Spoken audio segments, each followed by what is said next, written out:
There is one thing you cannot overcome. No matter how hard you try, no matter how hard you train, no matter how much work you do, no matter what happens, fear always wins. Now, this isn't necessarily a bad thing, because when the fear shows up, we understand why the fear is showing up, when we understand the message it's trying to convey, and we understand how to transform that fear, then the fear is not something that's getting in the way of us taking action, but instead becomes the key that we can unlock to understand where we stand, what our subconscious mind is thinking. And when we do that, transformation becomes so much easier. That is the reason why this is part 2 of our Transformational Fundamental series, because when we understand fear, everything else becomes so much easier. This is Monterastelli, and welcome to the Tapping Q&A podcast recorded live to tape from Williamsburg in Brooklyn. This is episode 564, originally aired June 21st, 2023. Hi, everyone. I hope this finds you well wherever you are and whatever time of day you're getting a chance to join me. Thanks for spending a little time with me today. Today, I am so excited because we're going into step 2 of the fundamentals of transformation. Because when we understand these lessons, healing becomes so much easier. Creating transformation can be about following steps, following recipes, and following formulas. But I find that transformation is so much easier when we understand how we operate, how the subconscious mind works, how we move through the world, and that's exactly what we're doing in this series. Now, before we jump in, one of the things that we're going to be talking about in this video and this entire series is a tool set called tapping. Tapping is the tool that I use every single day, creating transformation in my own life, every single day when I'm working with my clients. And before the video is done, we're actually going to do some tapping together. So if you are new to tapping, all you need to do is follow the little red arrow in the upper right-hand corner. It will take you to learntotap.com. It will share with you very quickly all of the basics. So as you navigate this series with us, you're going to be in a circumstance where you understand tapping and you can use it every day, just like I do, just like my clients do. So as we jump into this, the thing that is important to understand is it's important to understand the function that fear gives and what its cousin anxiety also does to serve us. So what fear is about keeping us safe in this moment by recognizing danger in this moment.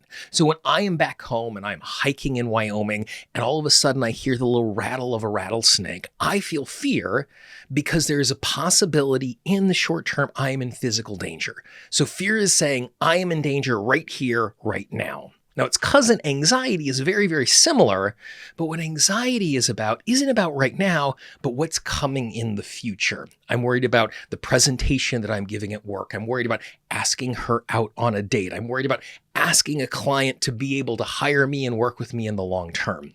Anxiety is not about the danger right now, but what is coming in the future. And so it's actually really, really good that we are aware of physical danger in our surroundings, that we're aware of things that could go wrong in the future, but sometimes it creates problems. Now, the way my buddy Brad Yates likes to talk about this is he says it's not survival of the fittest, but instead it's survival of the scaredest. So our heritage, the fact that you and I exist, is because of fear. And this is the way that it looked like. 7,000 years ago, 2 of our ancestors were out navigating the savannah, and a giant fuzzy thing with big claws and big teeth showed up. And so those 2 ancestors of ours saw that, and one of those 2 ancestors had their fear response fire off just a little faster. And because it fired off just a little faster, they got a head start, and they were the one that survived. It's kind of like the old dumb joke. There are 2 people who are out camping, and as they are camping, out of nowhere, a bear shows up. And one of the 2 campers bends over and he starts putting on his running shoes. The other camper looks at the first camper who's putting on his running shoes and saying, "You're not going to outrun the bear." And the guy, as he's lacing up his running shoes, looks up and says, "It doesn't matter. I don't have to outrun the bear. I just have to outrun you." And so that's what happened 7,000 years ago. Our ancestor who felt fear faster was the one who got the head start, was the one who survived, and therefore was the one who procreated. And so in the next generation, the one who felt the fear the fastest was the one who survived. And in the next generation and the next generation, so over thousands and thousands and thousands of years, we have become these fear machines. And I don't mean creating fear, but we've become super hypersensitive to fear in our environment, because when we do that, we stay safe. The problem now becomes is when fear is overfunctioning. The problem now comes when fear is always present in a disproportionate way. Fear is a really, really awesome tool to get you out of the middle of the street when you're about to be hit by a car. It is good in that circumstance that fear always wins, because you don't want to be sitting there going, look at that car, 1968 Mustang. I love 60s Mustangs. What we want to do is we want to get out of the way. The problem comes is when the fear is showing up over and over and over again, and instead of motivating us to take action, it motivates us to be small. Because that's the place where fear becomes so constrictive in our life. Because we want to avoid the long-term danger, what we're going to do is we're not going to move. We're not going to change. We're not going to do something in this moment to move forward because it could go wrong. And so that's the reason why at the beginning of this, I said it's so important we understand where fear is coming from and why it exists. It's such a useful tool when it's in the right proportion. So then the question becomes, what do we do when we have a disproportionate, misinformed fear? What do we do when our fear is acting up? And so as tappers, we have two things that we can do to figure out what is going on with the fear and how we can move forward. So the first way we use tapping to deal with fear is just in the moment, just giving us the opportunity to take action. So if we know fear is about pointing out danger, and sometimes that fear is disproportionate, when I feel fear in the moment, all I need to do is I need to start tapping, and you can tap with me. And the first thing I do is go, right now I'm afraid. Right now I'm afraid. The fear that I'm feeling is trying to keep me safe. The fear that I am feeling is trying to keep me safe. I appreciate it's trying to keep me safe.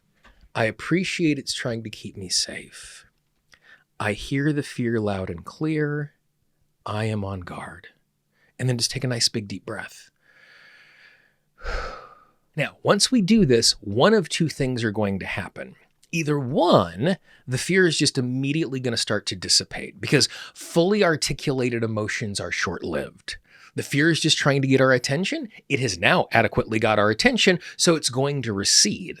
The other possibility when we tap like that is the fear is actually going to get sharper. It's going to come into focus because it's like, oh, I've noticed this thing. It's kind of like if you hear noise in the background, and the moment you notice it, it's the only thing you can now hear because it's constantly there where before you were tuning it out. Now that we've tuned into the fear is going, I have your attention. It is now time to be afraid. And that's actually a good thing, because now we move on to the second part where we get the information from the fear. So after I feel that, I take a nice big deep breath and I go, hey, fear, what are you afraid of? What is going to go wrong? And then I start to give that voice. If I make this offer to the new client, they're going to say no. I'm going to feel bad. I'm going to lose my business. I'm not going to be successful. This is a giant waste of time.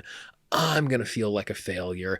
I'm going to feel judged. So now that the fear has come up, it's given us information. The way we respond to it is we respond to it as if we are a friend offering advice to someone else. So if a friend of yours said they're worried about all of these things about being successful, then this is the way that we would respond to a friend, and we do that while tapping.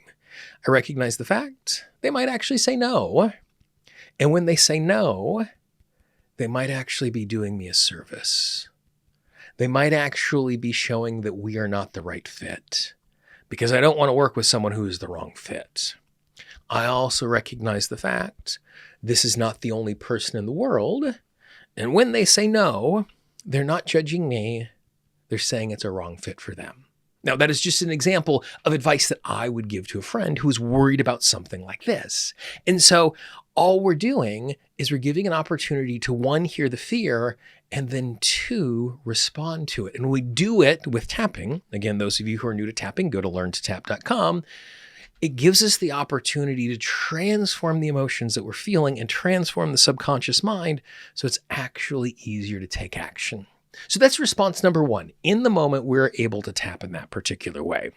The second way that we can use the resistance and the fear that we're having is to find out why we're actually afraid. In that first demonstration, I was able to articulate really clearly all the things that could go wrong. Sometimes those things aren't super obvious, that we're in a circumstance where I'm resisting taking action, but I don't know exactly why I am not taking action. And so this is the way that we use that resistance to find the fear, and then we use the fear to find the story behind it so we can transform it. So the way that this works for me is I typically just start by tapping on my collarbone, take a nice big deep breath, and then I imagine myself taking the action that I am resisting. So again, in this case, we'll use the example of asking someone to hire me, but you can tune into whatever action you want to, and I'd encourage you to do that right now. And as you tune into that action, notice where the resistance is. So for me, in this circumstance, as I imagine offering something to a client, I feel tension right through my solar plexus. Now, you might feel it as a wall in front of you. It might be chattery brain. It might be something pulling you back, or it's going to be in the body, tight throat, solar plexus, rooted into the ground, wanting to run away. Doesn't matter. Whatever the experience is, tune into that. And so now that I have that sensation, what I'm going to do is I'm going to ask the sensation, what's it afraid of? Now, this is really important. I know the tightness in my solar plexus can't talk to me, but I'm going to pretend it can. I don't want to intellectually figure this out. I want the system to speak to me. And so I tune in. I ask the solar plexus, what are you afraid is going to go wrong? And as I do that, what I hear is they're going to judge you as not being good enough, and that's why they're going to say no. Well, now we have a really specific piece of fear, because if I'm in a circumstance where I'm going to put myself out there and I'm going to be judged, and I'm going to be judged as not good enough, again, fear is the short-term solution. It's not going to allow me to put myself out there, and that's a great way to keep me safe. But in this case, that's disproportionate. So now I tune into that and I ask the sensation, what proof do you have that they're going to judge me and say no? And as I do that, I hear, because if they actually believed in you, they would want to work with you.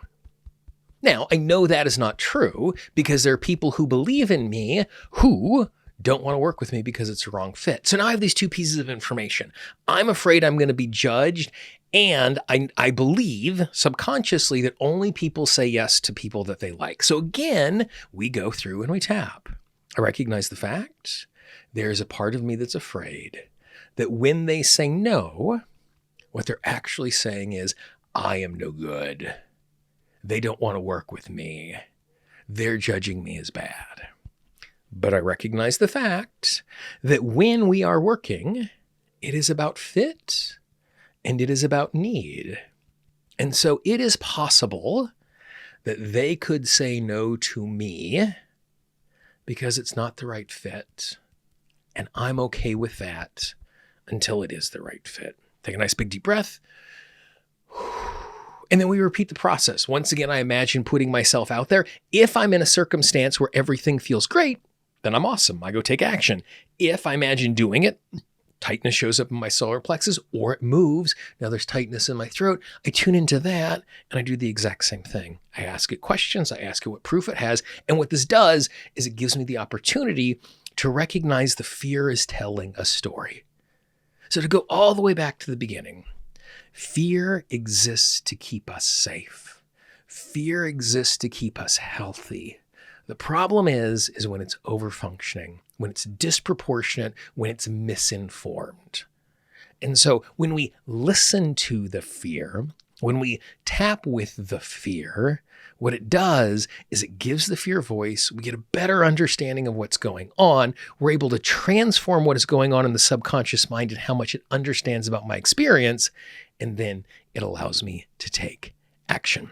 So I really hope you enjoyed this part 2 of our 20-part series.